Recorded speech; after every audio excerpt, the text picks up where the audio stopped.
1985-2025, Haïti, 40 ans plus tard. Dans la Bible, le nombre 40 est à la fois prophétique et temporel.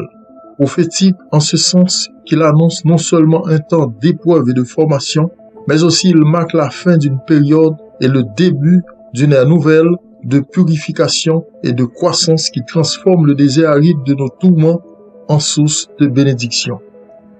Temporel, en ce sens que l'homme, destiné à l'émancipation et à l'expansion, dans sa quête du bien-être, choisit le temps favorable en association avec ses frères pour agir afin de changer le cours de son existence. 40 ans se sont écoulés depuis qu'Haïti vit dans l'obscurité la plus profonde, dans un désert de troubles, d'insécurité et de calamités orchestrés quotidiennement par la malveillance des uns et la complicité des autres. Malgré la clarté étincelante de son entourage, aucune lueur lui parvient. Il semble parfois qu'il n'existe aucun espoir. Depuis les événements du 28 novembre 1985 au Gonaïves, qui ont déclenché la chute de la dynastie du Valier, Haïti rentre dans une spirale de catastrophes incessantes encore plus meurtrières que les 29 années précédentes de dictature. Nombreux sont ceux qui se demandent comment est-il possible qu'une nation s'enfonce aussi profondément dans la souffrance pendant de si longues générations avec tout son peuple. Malgré les échecs répétés des gens de bonne foi qui luttent pour que la vie recommence en Haïti, beaucoup gardent encore l'espoir. Comme Moïse qui vivait dans la désillusion d'un jour nouveau, la lumière resplendit dans le désert pour lui dire que 40 ans se sont écoulés, que le temps de sa délivrance est arrivé. Haïti, elle aussi, renaîtra de ses cendres.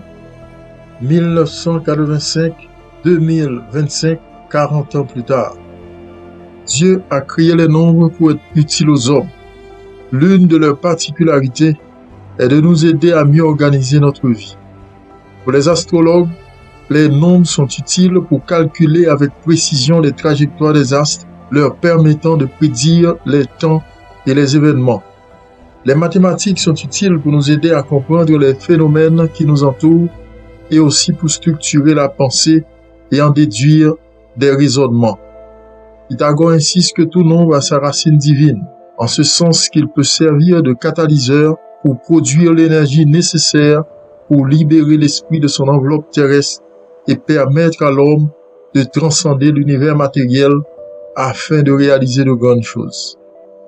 Après 40 ans d'épreuves, d'attente, de lassitude et de désespoir, Dieu apparut à Moïse et lui dit « Vois, je te fais Dieu aujourd'hui pour Pharaon. » Autrement dit, l'heure est venue pour que ton esprit déborde cette dimension terrestre et défiante pour qu'enfin tu retrouves la vocation de libérateur pour laquelle tu as été appelé à l'existence. Dans le plan de Moïse, cette mission était programmée 40 ans plus tôt. Il faut remarquer toutefois que quelles que soient les circonstances, l'homme est assujetti à des forces surnaturelles qui agissent selon sa volonté seulement quand les temps sont accomplis. Mais toujours est-il qu'il est le maître de son propre destin, qu'il détermine par des efforts sincères et un courage indomptable. Il est dit dans le livre des sages, il y a un temps pour toutes choses, un temps pour naître et un temps pour mourir, un temps pour pleurer et un temps pour rire, un temps pour haïr et un temps pour aimer, un temps pour la guerre et un temps pour la paix. La vie est régie par cette dualité qui est à la fois un principe biblique, philosophique et métaphysique. Je m'adresse aux jeunes qui souffrent un peu partout sur la terre d'Haïti et particulièrement à Port-au-Prince. Tandis que vous vous préparez à embrasser cette transition, de forger la vie que vous souhaitez et pour laquelle vous êtes créés, sachez quand les temps d'épreuve sont accomplis et que les temps d'épuration et de purification s'imposent, le changement est normal, sain et inévitable. Que symbolise le nombre 40 dans le plan de Dieu? L'an 600 de la vie de Noé, le 17e jour du 2e mois, en ce jour-là, toutes les sources du grand abîme jaillirent et les fenêtres du ciel s'ouvrirent. Il y eut de la pluie sur la terre 40 jours et 40 nuits. Dieu effaça tous les êtres qui étaient sur la terre, depuis les humains jusqu'au bétail, aux bestioles et aux oiseaux du ciel. Ils furent effacés de la terre. Il ne resta que Noé et ceux qui étaient avec lui dans l'arche. Le déluge marquait un temps de jugement, de purification et de réorganisation. Le nombre 40 n'a pas toujours une valeur symbolique, mais souvent Dieu l'utilise pour mettre l'accent sur des moments très spéciaux dans ses relations avec les êtres humains. Les exemples suivants illustrent l'utilisation de ce nombre 40 en rapport avec le terme épreuve, jugement, purification ou réorganisation. Quand Dieu a détruit la terre par le déluge, il a fait pleuvoir pendant 40 jours et 40 nuits. Après avoir tué un Égyptien, Moïse s'est enfui à Madian où il a passé 40 ans à garder des troupeaux dans le désert. En route vers Canaan, il a passé 40 jours et 40 nuits sur le mont Sinaï pour recevoir les ordonnances de l'Éternel. À la fin du voyage, avant de traverser le Jourdain, il fit un rappel des tristes expériences, comment il s'est prosterné pendant 40 jours et 40 nuits pour intercéder en faveur du peuple. Les Israélites ont erré 40 ans dans le désert avant que Dieu ne se décide à leur ouvrir les portes de la terre promise. Les espions israélites ont exploré Canaan pendant 40 jours.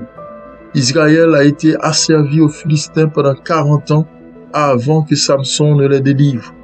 Goliath a provoqué l'armée de Saül pendant 40 jours avant que David ne vienne le détruire. Quand Élie a fui Jézabel pour s'échapper de son désir effréné de vengeance et de destruction, il a marché 40 jours et 40 nuits jusqu'au mont Horeb. Jonas parcourut la ville de Ninive pendant 40 jours pour annoncer l'avènement imminent du jugement de Dieu et prêcher la repentance. Encore 40 jours et Ninive est détruite, criait-il. Matthieu rapporte qu'après le baptême de Jésus, il fut emmené par l'Esprit dans le désert pour être tenté par le diable. Après avoir jeûné 40 jours et 40 nuits, il eut faim. Selon la loi de Moïse énoncée dans Deutéronome, chapitre 25, versets 1 à 3, 40 est le nombre exigé pour exécution de toute punition dont la sentence est flagellation. Paul admet avoir reçu à plusieurs reprises 40 coups de fouet, moins un dans les synagogues juives. Les Juifs étaient interdits par la loi mosaïque d'infliger plus de 40 coups à un accusé. Par crainte d'enfreindre la loi, ils s'arrêtèrent avant le nombre. Le nombre 40 apparaît aussi dans les prophéties d'Ézéchiel. Quand tu auras achevé ces jours, couche-toi sur le côté droit, et tu porteras l'iniquité de la maison de Juda pendant 40 jours.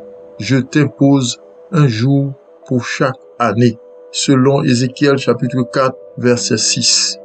Tous ces exemples prouvent que 40 est utilisé beaucoup plus dans la Bible pour marquer des temps d'épreuve, de correction, de jugement, d'épuration, de purification et surtout de transition. Tout peuple opprimé qui lutte pour la liberté doit savoir ce principe divin établi depuis la création. Le seul moyen d'atteindre la terre promise est de traverser le désert. C'est là que Dieu appelle son peuple à commencer le voyage. Moïse faisait paître le troupeau de son beau-père. Il le mena dans le désert sur la montagne de Dieu à Horeb. Dieu apparut dans un buisson enflammé par le mystère de sa toute-puissance pour annoncer à Moïse que le temps de la servitude et des lamentations est terminé. L'heure est venue pour amener son peuple au paradis de la liberté. Le buisson ne s'est pas consumé parce que Dieu l'ordonna. Il exprimait la présence de Dieu, car le feu est la caractéristique essentielle de Dieu. Il est souvent considéré comme un symbole de transformation, de purification et de renaissance. Le feu symbolise non seulement la manifestation de la présence de Dieu et de l'intervention divine, il est aussi considéré comme un symbole de puissance et de force. Avant de rentrer à Canaan, Moïse exhorta le peuple en ces termes. « L'Éternel, ton Dieu, est un feu dévorant, un Dieu jaloux. » Selon Deutéronome, chapitre 4, verset 24. Vous qui travaillez incessamment à la délivrance d'Haïti et qui aspirez quotidiennement à l'avènement de ce jour, ce message est pour vous. Béni soit le feu qui brûle au plus profond de votre âme.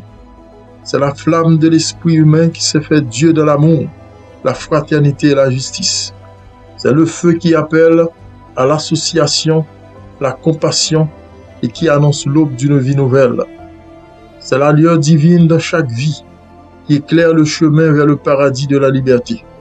C'est cette béatitude où l'esprit est désormais maître du destin et où règne enfin un sentiment d'unité, de bienveillance entre tous les fils et les filles d'une même patrie.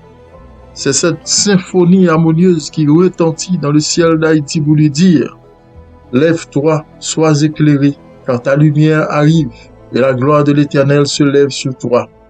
Voici les ténèbres couvrent la terre et l'obscurité les peuples. Mais sur toi, l'Éternel se lève, sur toi, sa gloire apparaît. Des nations marchent à ta lumière et des rois à la clarté de tes rayons. Porte tes yeux alentour et regarde. Tous, ils s'assemblent, ils viennent vers toi. Tes fils arrivent de loin et tes filles débordent d'allégresse. Alors tu te réjouiras et ton cœur bondira quand les richesses de la mer se tourneront vers toi, quand les trésors des nations viendront à toi. Selon la prophétie d'Ésaïe, chapitre 60, versets 1 à 5.